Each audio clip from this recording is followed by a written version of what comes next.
Seorang gadis super kaya raya, hidupnya selalu dipenuhi kemewahan. Sampai terjadi sebuah kecelakaan tragis. Di saat nyawanya nyaris hilang, seorang pemuda miskin datang dan menyelamatkannya tanpa ragu, tanpa pamrih. Ia rela mengorbankan segalanya untuk seseorang yang bahkan tak ia kenal. Tapi siapa sangka, dari pertolongan itu ia mendapatkan balasan tak terduga setelahnya. Sore itu, langit kota kecil sudah seperti menahan tangis. Mendung menutup matahari, dan butiran air jatuh satu persatu, membasahi jalanan yang mulai gelap. Suara mesin kendaraan bercampur dengan gemericik hujan yang mengalir ke selokan, menciptakan harmoni yang terasa berat dan muram.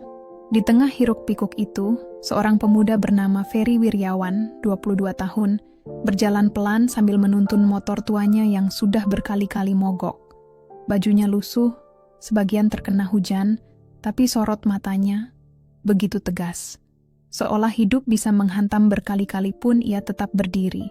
Ferry baru selesai bekerja sebagai montir paruh waktu di sebuah bengkel kecil. Upahnya hari itu tak banyak, namun cukup untuk membeli sedikit beras dan lauk sederhana, agar ia dan sang ibu bisa makan malam. Mereka tinggal di sebuah rumah kecil di pinggir kota. Dindingnya kayu, atapnya seng tua yang selalu berisik jika hujan tiba. Hidup pas-pasan, tapi Ferry selalu memilih untuk jujur, dan tak pernah membiarkan keluhan menguasai hatinya.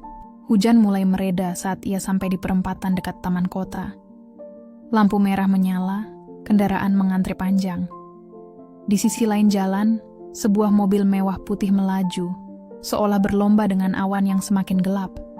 Pengemudinya jelas sedang terburu-buru, namun di saat yang hampir bersamaan, seorang pengendara motor menerobos lampu merah, klakson merong. Suara benturan menghantam sore itu. Ferry menoleh cepat. Seorang gadis terlempar jatuh di atas aspal yang basah. Payungnya melayang jauh, darah menetes dari pelipisnya. Banyak yang melihat, banyak yang merekam, sedikit yang peduli. Tanpa berpikir, Ferry berlari menerjang kerumunan. "Neng, kamu bisa dengar saya?" Suara Ferry panik, tangannya menggoyangkan bahu sang gadis. Gadis itu hanya mengerang pelan. Wajah pucat, rambut panjang berantakan menutupi sebagian muka. Dilihat dari tas dan pakaiannya, ia jelas bukan dari keluarga biasa. Cantik, rapi, berkelas, kontras dengan tubuh yang kini tak berdaya di jalanan yang kotor dan dingin. Ferry menatap sekitar, berharap ada yang membantu. "Tolong, ada yang tahu nomor ambulans?" teriaknya, namun tak ada jawaban. Hanya tatapan kosong dan kamera ponsel yang menyorot. Jantung Ferry mengeras. Ia mengangkat tubuh gadis itu ke pelukannya, meski terasa berat. Dengan susah payah ia menepikan motor tuanya, mencoba menyalakannya. Mesin sempat mati, tapi ia tak menyerah. Gadis itu ia letakkan dengan hati-hati di jok belakang. "Bertahan ya, sebentar lagi sampai rumah sakit," bisiknya lirih, sambil sesekali melihat ke spion memastikan sang gadis masih bernapas. Perjalanan terasa seperti menerjang badai. Hujan kembali turun deras, menampar wajah Ferry dan penumpangnya yang tak sadar. Lampu merah ia lewati perlahan, penuh doa agar tidak ada lagi kejadian buruk. Saat tiba di rumah sakit umum, ia hampir terjatuh saat turun. "Ini kecelakaan, saya temukan di jalan," ucapnya terengah-engah pada perawat. Petugas langsung membawa tandu, tapi salah satu dari mereka menanyakan identitas dan biaya. Ferry terpaku. Uang yang ia punya tak sampai 100.000. Semua hanyut oleh keadaan. Namun ia menatap lurus tanpa ragu. "Tolong rawat dulu, berapapun biayanya. Saya tanggung duluan." Suara Ferry tegas, meski dompetnya basah dan hampir kosong. Perawat yang iba lalu mengangguk dan membawa sang gadis ke ruang tindakan. Ferry berdiri lelah, tapi ia tak beranjak. Ada sesuatu di dadanya. Rasa takut kehilangan seseorang yang bahkan belum ia kenal. Waktu berjalan perlahan. Hujan di luar berhenti, meninggalkan bau tanah basah yang khas. Ferry duduk menunggu, memeluk helmnya, masih berharap semoga dia selamat. Uang bisa dicari lagi, nyawa enggak. Gumamnya, hingga akhirnya seorang dokter keluar. Pasiennya sudah sadar. Luka di kepala tidak terlalu parah. Hanya perlu observasi beberapa hari, ucapnya sambil tersenyum kecil. Ferry menghela napas lega. Terima kasih dok, jawabnya pelan. Saat ia hendak meninggalkan tempat itu, sebuah suara lembut memanggil, kamu yang nolong aku ya? Ferry menoleh. Di atas ranjang, gadis itu menatapnya lemah, tapi tersenyum. Meski ada perban di pelipis, kecantikannya tetap jelas terlihat. Tatapannya bening, penuh pertanyaan yang belum terucap. Ferry mengangguk malu. Iya, kebetulan saya lewat.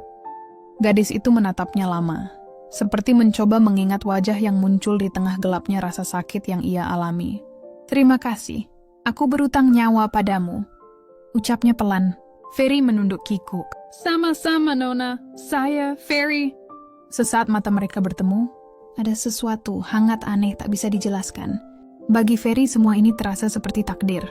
Di bawah hujan, di jalan yang basah, dua dunia yang begitu berbeda dipertemukan. Namun rasa lega itu belum berakhir menjadi bahagia. Ferry menatap lembar administrasi di tangannya, nominal yang bahkan mimpi pun tak mampu ia kejar dalam waktu dekat. Meski begitu, ia tetap berdiri tegak di depan meja pendaftaran. Mas, untuk biaya rawat inap nanti harus dilunasi ya. Sekarang kami bantu dulu pendaftarannya, ujar petugas dengan lembut. Ferry tersenyum tipis. Iya mbak, saya akan usahakan secepatnya. Ferry berdiri di halaman depan rumah sakit yang masih menyisakan aroma hujan. Ia duduk di bangku panjang yang lembab, diam menatap telapak tangan yang dingin oleh udara malam. Dari saku celananya, ia mengeluarkan dompet kulit tua yang terlihat sangat usang. Saat dibuka, kosong. Tak ada satu lembar pun tersisa. Uang hari ini benar-benar habis untuk biaya gadis yang ia selamatkan. Namun anehnya, hatinya justru terasa ringan. Seolah ia baru saja melakukan hal yang paling benar dalam hidupnya. Tak lama kemudian, pintu rumah sakit terbuka. Seorang perempuan berpenampilan elegan berlari kecil, wajahnya dipenuhi kecemasan. Dialah Laras, asisten pribadi keluarga Fanya. Gadis yang tadi Ferry temukan dalam keadaan kritis di jalan.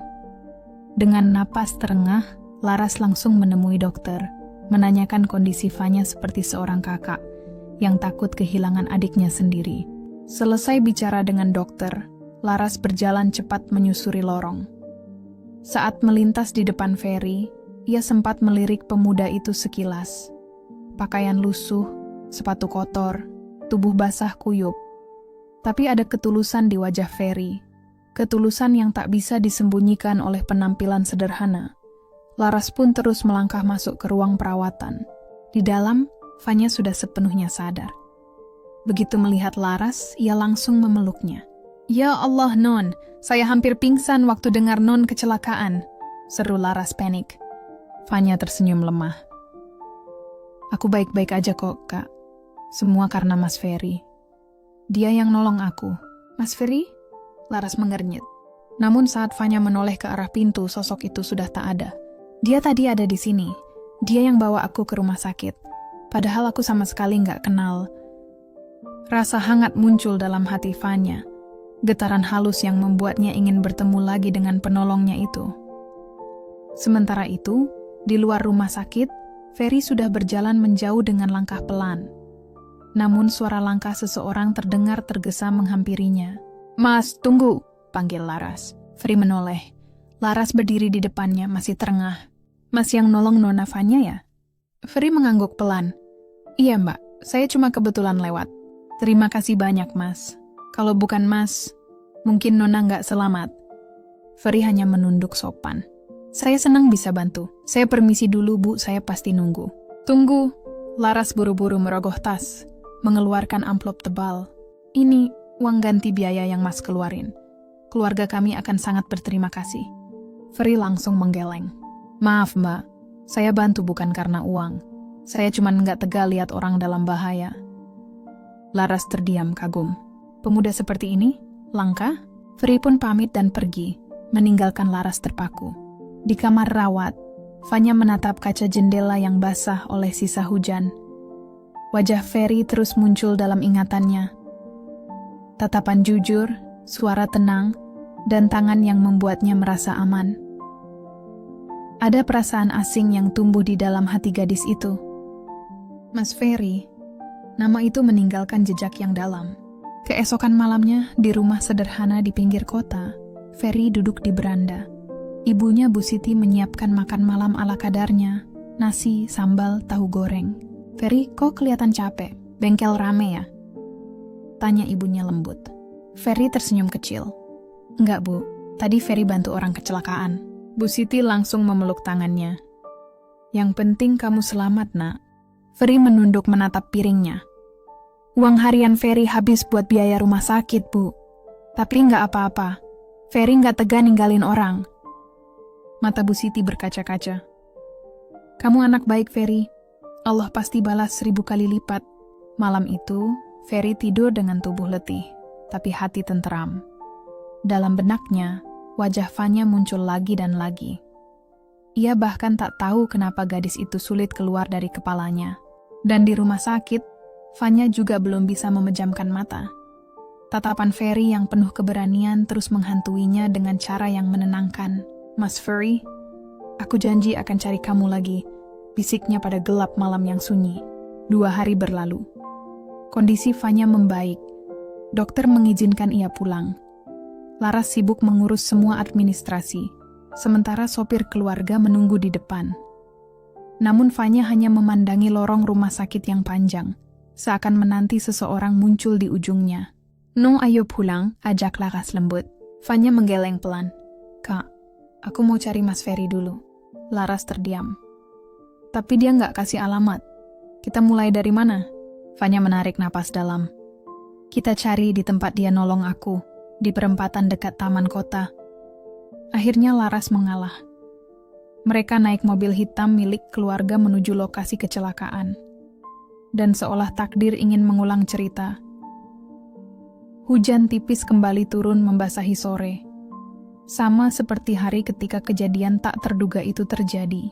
Setibanya di lokasi kecelakaan beberapa hari lalu, Fanya turun dari mobil dengan hati berdebar. Pandangannya menyapu jalanan yang ramai, berharap menemukan sosok yang kini terus memenuhi pikirannya. Ia menatap setiap wajah yang lewat, menoleh ke setiap bengkel kecil yang berjejer di pinggir jalan. Baru beberapa langkah berjalan, pandangannya tertahan pada papan kayu sederhana bertuliskan Bengkel Wiryawan Motor. Nama itu membuat jantungnya berdegup lebih cepat. "Ke situ, Kak. Ayo coba," ucapnya lirih namun tegas. Mereka melangkah masuk. Bau oli dan mesin panas langsung menyergap. Di dalam, tampak seorang pria tua duduk santai di kursi bambu, sementara seorang pemuda berkeringat sedang memperbaiki motor di pojok ruangan. Bajunya lusuh, rambut sedikit berantakan, namun senyum di wajahnya tetap tulus. Dialah Ferry. Ferry tersentak sejenak ketika mendapati 2 wanita berdiri di hadapannya. Ia buru-buru bangkit dan mengusap tangannya dengan kain lap kotor. Mbak." Nada suaranya terdengar gugup namun ramah. Fanya mengembuskan napas lega. Rupanya tak sulit menemukan laki-laki itu. "Aku kira susah nyari kamu," ucapnya sambil tersenyum. Laras yang ikut datang menatap pemuda itu penuh hormat. Ia masih terkesan dengan kebaikan Ferry. "Kami kesini cuma buat bilang terima kasih langsung," ujar Fanya tulus, menatap matanya tanpa ragu. Ferry menggaruk belakang kepala, meninggalkan sedikit noda oli di kulitnya. "Nggak usah begitu, Mbak," jawabnya malu-malu. "Saya seneng kok kamu udah sembuh, itu aja udah cukup banget." "Tapi Mas bantu aku tanpa mikir apapun. Aku dengar dari Kak Laras, uang Mas habis buat nolong aku," lanjut Fanya pelan. Ferry hanya terkekeh kecil. "Ya, waktu itu enggak kepikiran yang lain, Mbak. Kalau saya tinggalin, hati saya enggak bakal tenang. Saya cuman melakukan yang seharusnya saya lakukan." Ucapan sesederhana itu sukses membuat hati Fanya menghangat. Jarang sekali ia bertemu orang yang menolong tanpa pamrih. Orang yang tak melihat siapa yang ia bantu. "Mas setiap hari kerja di sini?" tanya Fanya lagi, mencoba menyembunyikan rasa penasarannya. "Iya, Mbak. Kadang perbaiki motor, kadang antar pesanan. Kalau sepi ya bantu ibu di rumah." "Kita pulang dulu ya, Non. Ibu pasti khawatir," sela Laras mengingatkan. Fanya mengangguk, namun sebelum melangkah pergi, ia mengeluarkan amplop kecil dari tasnya. Ini, Mas. Bukan sebagai bayaran, tapi ucapan terima kasih. Tolong jangan ditolak, pintanya memohon. Ferry terdiam, hatinya ingin menolak lagi. Tapi melihat kesungguhan gadis itu, ia akhirnya mengangguk pelan. Baik, saya terima. Tapi suatu saat, saya balikin ya, ucapnya sambil tersenyum malu. Nggak usah dibalikin. Aku anggap ini ganti bensin dan waktumu, jawab Fanya sambil tersenyum manis. Mereka tertawa kecil bersama. Suasana bengkel yang sempit itu terasa hangat. Dan sebelum Fanya benar-benar pergi, Ferry berkata pelan, "Terima kasih sudah datang, Mbak. Saya senang lihat kamu sudah sehat." Dalam perjalanan pulang, Fanya hanya menatap jendela. Senyum tak pernah benar-benar hilang dari wajahnya. "Nona kok senyum-senyum?" kode Laras. Fanya tersipu. "Hehe, aku cuma kepikiran aja. Ternyata masih ada orang baik di dunia ini." Sejak hari itu, Fanya punya banyak alasan untuk kembali ke bengkel itu. Kadang servis mobil, kadang pura-pura bertanya soal kendaraan. Padahal yang ia cari hanya satu, sosok sederhana itu. Dan Ferry? Setiap Fanya datang, jantungnya ikut berdebar. Tak pernah terbayang gadis semewah itu mau menginjakkan kaki di bengkelnya yang kecil. Tapi lama-kelamaan, percakapan ringan mereka berubah, jadi kedekatan yang begitu alami. Suatu sore saat matahari menguning rendah, Fanya datang sambil membawa 2 bungkus nasi padang. "Mas, makan dulu. Aku yakin kamu belum sempat makan," katanya. Ferry tentu terkejut, tapi ia menerima dengan senang hati. Mereka duduk berdampingan di bangku kayu depan bengkel, menikmati makanan sambil tertawa bersama. "Aku baru tahu nasi padang di warung depan sini enak banget," ujar Fanya sambil cekikikan. Ferry tersenyum malu. Iya, saya sering makan di situ kalau lagi tanggal tua." Keduanya tertawa lagi. Ketimpangan dunia di antara mereka seolah menghilang saat itu. Yang ada hanya 2 hati, yang mulai menemukan rasa nyaman. Angin sore berhembus lembut. Burung-burung pulang ke sarang. Dan di bawah cahaya jingga yang hangat, tatapan mereka bertemu. Lebih lama dari biasanya, lebih dalam dari sebelumnya. Ada sesuatu yang mulai tumbuh. Pelan, halus, tak terucap. Sejak saat itu, hampir setiap 2 atau 3 hari sekali, Fanya muncul di bengkel dengan berbagai alasan. Ferry selalu merasa semangat setiap mendengar suara langkah gadis itu. Namun, dalam hati ia menyimpan rasa cemas. Jarak dunia mereka terlalu jauh. Suatu siang, Fanya datang dengan gaya santai. Rambut dikuncir, pakaian sederhana, namun tetap indah di mata Ferry. "Mas, bengkel lagi ramai enggak?"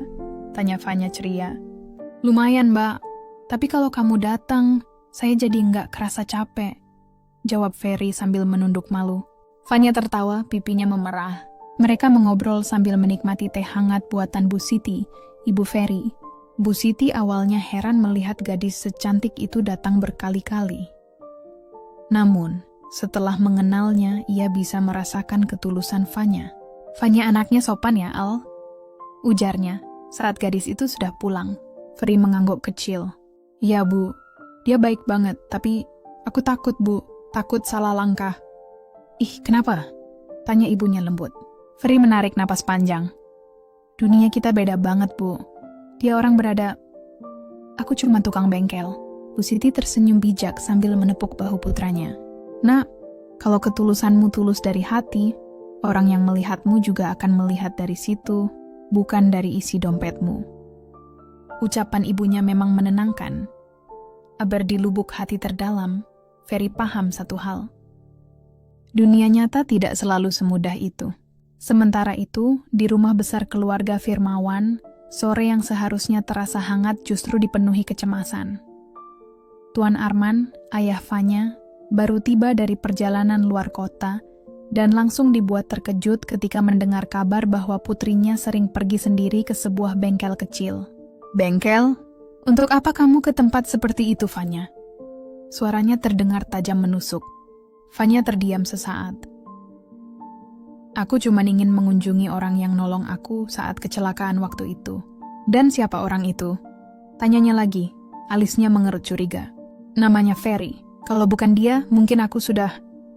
Ucapan Fanya belum selesai, ayahnya langsung menyela, kamu jangan terlalu dekat dengan orang sembarangan.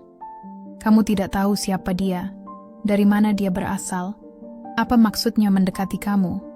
Dunia kita tidak sama, nak. Fanya menunduk, suaranya bergetar. Tapi Mas Ferry itu orang baik ya. Dia nolong aku tanpa minta balasan, padahal uang terakhirnya habis demi nyelamatin aku. Namun ayahnya tetap dingin. Orang baik belum tentu cocok menjadi bagian dari keluarga kita. Tak ada kata lagi yang keluar dari bibir Fanya. Hatinya terasa sesak. Ia tahu ayahnya tidak akan berubah pikiran hanya dengan kata-katanya. Malam itu, Fanya duduk sendirian di depan jendela kamarnya.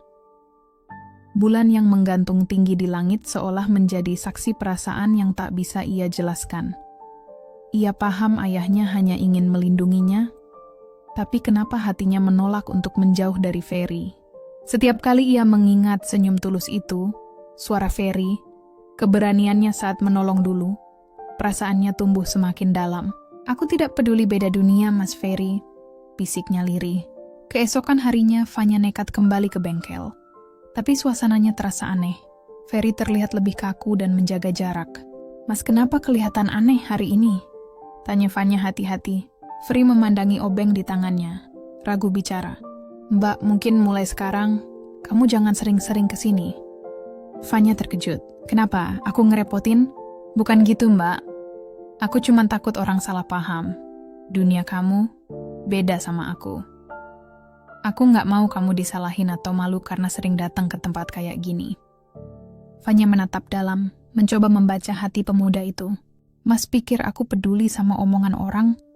Aku datang karena aku nyaman. Aku ingin kenal Mas lebih dekat, bukan karena kasihan. Ferry terdiam. Kata-kata itu seperti meruntuhkan tembok yang ia bangun untuk menjaga jarak. Namun ia tetap takut. Aku cuman gak ingin kamu kecewa nanti. Aku gak punya apa-apa. Aku cuman orang biasa. Suaranya nyaris tak terdengar. Fanya tersenyum menenangkan. Justru itu yang bikin aku kagum, Mas. Kamu jujur, kamu tulus, kamu gak pernah berpura-pura. Keheningan menyelimuti mereka. Angin sore berembus membawa aroma oli dan daun kering. Tanpa suara, hati mereka saling berbicara. Mereka tak menyadari. Dari balik sebuah mobil hitam di seberang jalan, ada mata yang memperhatikan. Rico, sepupu Fanya, mengambil beberapa foto lalu mengirim pesan cepat kepada pamannya. Benar, Pak. Fanya sering datang ke bengkel itu, namanya Ferry. Malam itu berita itu sampai ke telinga Tuan Arman. Wajahnya memerah menahan amarah. Anak itu harus sadar tempatnya, desisnya dengan nada penuh ancaman. Sementara itu, di kamarnya, Fanya tertidur dengan senyum tipis, masih teringat tatapan Ferry sore tadi, tanpa mengetahui badai sudah menunggu di depan. Keesokan paginya, suasana rumah besar itu berubah mencekam. Ketika Fanya turun untuk sarapan, ayahnya sudah duduk menunggu dengan wajah sekeras batu dan sebuah amplop di tangannya. Ibunya hanya menunduk, tak berani bicara sedikit pun. Fanya, suara ayahnya datar namun tegas. Ayah sudah tahu kamu masih sering datang ke bengkel itu. Kamu pikir ayah tidak akan tahu? Fanya tercekat. Ia menarik napas perlahan, mencoba tetap tenang. Ayah, aku cuma... Tutup mulutmu, potong ayahnya keras. Ayah tidak mau alasan apapun. Kamu bergaul dengan orang yang tidak selevel dengan kita. Kamu sadar siapa dirimu. Fanya menggigit bibir. Air mata menggenang. Aku sadar ya. Tapi salahkah aku berteman dengan orang yang tulus? Ferry menolongku saat semua orang hanya lewat tanpa peduli. Justru itu berbahaya, bentak ayahnya. Orang miskin seperti dia bisa memanfaatkan belas kasihanmu. Air mata tumpah di pipi Fanya. Mas Ferry nggak pernah minta apapun. Namun kemarahan ayahnya tak goyah. Ia meletakkan amplop itu di meja. Mulai hari ini, kamu tidak boleh keluar rumah tanpa izin ayah. Dan ayah sudah menugaskan seseorang untuk memastikan kamu tidak datang ke tempat itu lagi. Fanya terpaku. Ayah, jangan, aku bukan anak kecil lagi. Namun ayahnya berdiri, meninggalkannya begitu saja, tanpa sepatah kata. Keputusan sudah final. Di bengkel kecil itu, suasana terasa hampa. Sudah 3 hari Vanya tidak muncul. Biasanya, walaupun hanya sebentar, ia selalu mampir, membawa makanan, atau hanya sekadar menyapa. Kini, tidak ada kabar. Tidak ada pesan. Telepon tak terangkat. Ferry duduk di kursi kayu, menatap kosong ke jalanan yang sunyi. Mungkin dia sibuk, gumamnya mencoba menenangkan diri. Tapi jauh di lubuk hatinya, ia tahu ada sesuatu yang tidak beres. Bu Siti memperhatikan putranya dari kejauhan. Wajah Ferry tampak murung, sorot matanya tak lagi seceria dulu. Ferry, kamu belakangan ini kok sering melamun? Gara-gara Mbak Vanya ya? Ferry menarik napas panjang, suara lirih keluar dari bibirnya. Iya Bu, udah 3 hari dia nggak datang. Aku takut ada sesuatu yang terjadi. Ibunya tersenyum lembut, memberikan dukungan yang hangat. Nah, kalau hatimu yakin, jangan cuma diam. Kadang laki-laki juga harus berani mencari jawaban, bukan hanya menunggu. Malam itu, Ferry akhirnya mengambil keputusan yang sudah lama ia tahan. Ia berangkat menuju rumah Vanya, walau hatinya masih dipenuhi keraguan. Rumah besar keluarga Firmawan berdiri megah di kawasan elit, kontras dengan baju bengkel lusuh yang ia kenakan. Lampu taman yang berkilau justru membuatnya merasa makin kecil. Dengan suara sopan ia menyapa satpam yang berjaga. Permisi Pak, saya mau ketemu Mbak Vanya. Satpam itu menatapnya sinis dari atas sampai bawah. Mbak Vanya nggak bisa ditemui. Kamu siapa? Saya Ferry, orang yang nolong beliau waktu kecelakaan. Satpam itu tertawa kecil, mengejek. Oh, kamu yang tukang bengkel itu? Maaf, Pak Arman sudah perintah. Mbak Vanya nggak boleh diganggu siapapun. Silakan pulang. Ferry terdiam, dadanya serasa diremas. Namun ia tetap memohon. Tolong Pak, 5 menit saja. Saya cuma mau pastikan dia baik-baik saja. Satpam menggeleng tegas. Jangan bikin saya panggil orang dalam. Pergi sekarang. Tak ada pilihan lain. Ferry mundur perlahan. Menatap gerbang besar itu dengan rasa tak berdaya. Dalam hati, ia berbisik pelan, Mbak Vanya, semoga kamu baik di sana. Yang tidak Ferry ketahui, di balik tirai jendela lantai 2, Vanya menyaksikan semua itu.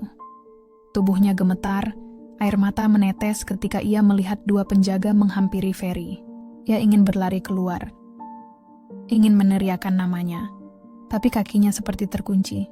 Ia hanya mampu menangis tanpa suara. Mas, maaf, aku nggak bisa keluar.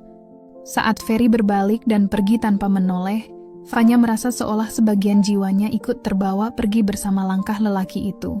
Malam semakin larut, Vanya tidak bisa tidur. Ia duduk di meja, menulis sebuah surat dengan tangan yang bergetar. Mas Ferry, mungkin setelah ini aku nggak bisa ketemu Mas lagi. Tapi aku bersyukur pernah mengenal Mas. Karena dari Mas aku belajar arti ketulusan. Kalau suatu hari nanti kita dipertemukan lagi, aku harap Mas tahu. Hatiku masih sama seperti hari pertama Mas menyelamatkanku. Surat itu ia lipat rapi. Ia simpan dalam laci. Sambil berdoa agar suatu hari bisa ia berikan langsung pada lelaki yang ia cintai dalam diam itu. Namun takdir belum mengizinkan. Keesokan paginya, Tuan Arman mengambil keputusan yang menyakitkan. Vanya akan dipindahkan keluar kota atas alasan pendidikan dan menjauh dari pengaruh buruk. Tanpa sempat pamit, tanpa sempat mengucapkan satu kata pun, gadis itu dibawa pergi. Dan di bengkel kecil di pinggir kota, seorang pemuda bernama Ferry hanya bisa menatap langit yang terasa jauh, menahan perih yang tak pernah bisa ia ucapkan. Hari-hari setelah itu terasa sunyi. Tak ada lagi suara tawa Vanya, tak ada lagi obrolan santai saat makan sore. Hanya dentingan logam dan aroma oli yang menemani sepi. Ferry bekerja lebih keras, memperbaiki motor dari pagi hingga malam. Ia mencoba melupakan, namun semakin ia berusaha, semakin jelas wajah Vanya hadir di benaknya. Senyum lembut, tatapan hangat, dan cara gadis itu memanggil namanya. Suatu malam yang lembab, Ferry duduk di depan bengkel yang sudah gelap. Ibu Siti datang membawa secangkir teh hangat. Masih kepikiran Mbak Vanya ya? Ferry tersenyum tipis. Iya Bu, Tapi mungkin aku harus belajar ikhlas. Dunia kami terlalu jauh. Aku cuma takut dia sendirian di sana. Bu Siti menepuk bahu anaknya penuh kasih. Nak, kalau memang jodoh, sejauh apapun pasti akan dipertemukan lagi. Tapi jika tidak, berarti Tuhan sudah siapkan rencana yang lebih indah untuk kalian. Fri menatap ibunya mengangguk pelan. Ya Bu, aku percaya. Waktu berlalu cepat. Setahun sudah sejak kepergian Fanya. Bengkelnya kini lebih ramai, pelanggannya semakin banyak karena kejujurannya dikenal orang. Ia bahkan berhasil merenovasi sebagian bengkel agar lebih rapi. Secara hidup ia membaik, namun hatinya tetap kosong. Setiap kali ada motor melintas di jalan besar di depan bengkel, ia teringat hari ketika hidupnya berubah selamanya, hari saat seorang gadis cantik tergeletak berlumur darah, dan tanpa ragu ia menolongnya. Sejak detik itu, Fanya menjadi bagian dari kisah hidupnya. Sore itu, ketika cahaya matahari mulai meredup di ujung barat, seorang wanita muda berdiri terpaku di seberang jalan. Nafasnya tercekat melihat sebuah bengkel sederhana di depannya. Ia kini memakai pakaian biasa, jauh berbeda dari penampilannya dulu, yang selalu terlihat mewah dan berkelas. Namun di balik kesederhanaannya, sorot matanya bergetar, penuh rindu yang tak bisa lagi ia pendam. Bengkel itu, Wiryawan Motor. Nama yang ia hafal, nama tempat yang akhirnya membawanya kembali setelah setahun penuh jarak dan tekanan. Ya, dialah Fanya Firmawan. Selama ia jauh dari kota ini, hanya satu sosok yang terus mengisi kepala dan hatinya. Pemuda sederhana yang mengajarinya makna ketulusan. Dengan langkah pelan dan hati yang nyaris roboh, Fanya mendekat ke bengkel. Di dalam, Ferry sedang sibuk menunduk, memperbaiki karburator motor. Namun detik ia mendengar langkah seseorang datang, kepalanya terangkat, dan dunia seolah berhenti berputar. Ban, suaranya lirih, tak percaya. Gadis itu tersenyum dengan mata yang langsung berkaca-kaca. Mat, aku balik. Ferry terdiam, tubuhnya kaku. Seolah apa yang ada di depannya hanyalah mimpi yang terlalu indah. Aku kira kamu nggak akan balik lagi ke sini. Fanya menarik napas pelan, suaranya gemetar. Aku juga sempat pikir begitu. Tapi hati aku terus memaksa aku buat datang. Aku nggak akan tenang kalau belum bilang semuanya. Ferry menatapnya, masih terpaku. Dalam ragu dan harap yang bercampur jadi satu. Dengan tangan bergetar, Fanya mengeluarkan selembar kertas lusuh dari tas kecilnya. Ini surat yang aku tulis waktu ayah paksa aku pergi. Aku janji, kalau aku bisa balik suatu hari, surat ini bakal aku kasih langsung ke Mas. Ferry menerimanya. Hatinya berdebar hebat. Ia membuka surat itu pelan, membaca tulisan tangan yang membuat seluruh kenangan setahun lalu kembali hidup. Mas Ferry, hari itu bukan cuma nyawaku yang Mas selamatkan, tapi juga hatiku. Ferry menutup surat itu, dan untuk pertama kalinya setelah sekian lama, air matanya jatuh. Kenapa kamu balik, Van? Fanya menatapnya tanpa ragu, suaranya nyaris berbisik. Karena aku sadar, aku udah jatuh cinta sama Mas sejak hari itu. Keheningan menyelimuti, hanya angin sore yang menjadi saksi. Ferry menunduk, hatinya sesak oleh rasa yang lama ia simpan. Van, aku ini cuma orang miskin. Aku nggak punya apa-apa. Fanya maju selangkah. Tangannya menggenggam tangan Ferry erat. Aku nggak butuh apa-apa, Mas. Aku cuma butuh seseorang yang bisa sayang aku apa adanya. Dan itu, Mas. Tatapan mereka bertemu. Hangat, nyata, jujur. Semua rindu dan luka seolah terbayar hanya dengan genggaman itu. Aku juga nggak pernah berhenti mikirin kamu, Van. Tiap malam, aku selalu berdoa agar kita diberi kesempatan ketemu lagi. Dan ternyata Tuhan ngabulin. Senyum Fanya basah oleh air mata kebahagiaan. Mungkin memang takdir, Mas. Beberapa bulan berlalu, hubungan mereka mulai diterima semua orang, bahkan oleh Tuan Arman yang dulunya keras. Akhirnya luluh setelah melihat ketulusan Ferry, pemuda yang tak pernah menuntut apa-apa, meski pernah menyelamatkan nyawa putrinya. Hari bahagia itu datang. Pernikahan sederhana digelar di halaman rumah Bu Siti. Tanpa kemewahan, tapi penuh tawa dan doa-doa baik. Kebaya putih yang Fanya kenakan tak perlu perhiasan mahal, karena kebahagiaannya sudah memantulkan cahaya paling indah. Saat acara usai, Ferry mendekat dan berbisik pelan di telinganya. "Aku masih nggak percaya. Kamu beneran jadi istriku?" Fanya tersenyum, senyum yang dulu selalu ia rindukan. "Dulu Mas nyelamatin aku karena ikhlas. Sekarang aku yang bakal mengisi hidup Mas, karena cinta." Ferry menggenggam tangannya lebih erat. Dan dalam hati ia tahu, cinta sejati tak pernah menuntut harta, status, atau kesempurnaan. Cinta hanya membutuhkan dua hati yang sama-sama tulus dan berani memperjuangkan satu sama lain. Di bawah langit senja yang hangat itu, kisah Ferry Wiryawan dan Fanya Firmawan menemukan akhirnya. Bukan akhir yang pahit, tapi akhir penuh senyum dan kepastian yang lahir dari ketulusan. Karena cinta sejati bukan tentang harta atau status, melainkan ketulusan dan keberanian untuk memperjuangkan seseorang dengan sepenuh hati